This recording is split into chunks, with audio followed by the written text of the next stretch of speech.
Hello, it's Jen Bengal here from Out of This World Literacy. I've been talking about differentiated spelling over the last few episodes. I hope you're enjoying this topic. If you've listened in and want to hear more, check out the last 3 episodes. Today, I'm going to continue sharing about differentiated spelling by talking about what a typical Monday lesson looks like. Mondays in a spelling program are always a busy day. It's no different with differentiated spelling. As teachers, we are required to teach specific skills based on the grade level that we're teaching. Yet we know that there is a need to differentiate that instruction because not every third grader is reading, writing, spelling at an average third grade rate. Some are a year or two behind, others are advanced. What I love about differentiated spelling is that we can teach those grade level skills on Monday to the entire class, cover that required standard, and then differentiate for our students' individual needs. Here's how it's done. On Monday, you get your whole group together. They bring their speller's notebook to the carpet, and you have a spelling mini lesson statement that you have for the week. You go over that mini lesson statement and you talk about what that word pattern means. So for example, your mini lesson might be some words have different spelling patterns with the vowel A that make the sound ah, as in law. So as a teacher, you'll write that mini lesson statement on your anchor chart. The students can copy it into their notebooks in the first section of their notebook marked mini lessons.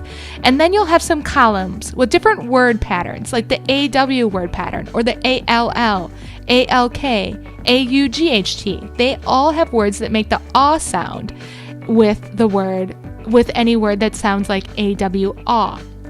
So what you'll do is you'll have a couple of words on the chart already, and you'll say, boys and girls, we're going to look at words that make the ah sound with an A in it that are spelled with AW. Can you think of any words? I've got a couple. How about flawless and awful? And then invite the students to help you come up with more words to put on the list. As they share, add words to your list that you have on the class chart while they add them to their notebooks. Continue this routine as you go through all the different word patterns like ALL and ALK and AUGHT in this example. The students are active participants in the learning. Now at first they're probably going to be like, if they've never been active participants in a spelling lesson before, they're probably not going to have a lot of ideas. So you might need some more backup words. But as they get going, it's like a word game every Monday and they absolutely love it. And they're actively learning. If you need ideas for more words, you can Google words with the AW pattern and you'll get all kinds of words. Morewords.com is one of my favorite places to go. But again, I encourage the students to help me as much as possible. I want them to come up with the ideas, not me. So after we get a nice big class list of all the different words that make the ah sound with different patterns, the students are actually going to choose their spelling words for the week.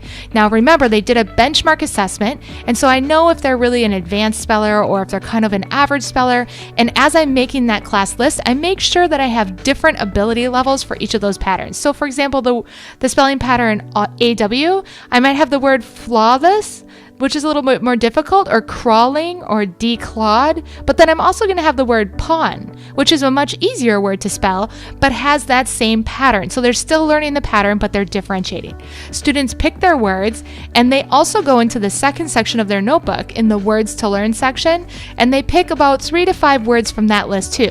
So you may have them pick 15 words from your lesson that Monday, and then 5 words from their speller's notebook. They may be words that don't match that pattern. In fact, they probably won't. There'll be words that they spelled wrong in previous weeks. There'll be words that they are spelling incorrectly in their writing, or words that they just want to learn how to spell from reading. They'll pick those and they'll put them on a little spelling word card. They'll check those cards with their buddy to make sure they're all spelled correctly, and then you'll check those cards to make sure that they have all the words spelled correctly that they chose that week. This is a great accountability moment too, because if students are really strong spellers, are picking simple words on the list, you can say, you know what, I think you can pick some more challenging words, and you can challenge them to do that. Those word cards then stay in the classroom all week, and you can also send a copy of them home so parents can see them at home and practice. That's the lesson on Monday. I hope this chat helps you see how you can meet your grade level standards with spelling while still meeting students at their instructional levels through differentiation. If you'd like to see the interactive spelling program I created for grades 2 through 5, you can visit jenbengalspelling.com. In the next episode, I'll be talking about some more ideas for spelling throughout the week for you. It's been my pleasure chatting with you today. Know that I'm the biggest fan of the work that you and your students are doing in the classroom. If you'd like more teaching tips, you can check out outofthisworldliteracy.com. Until next time, you've got this.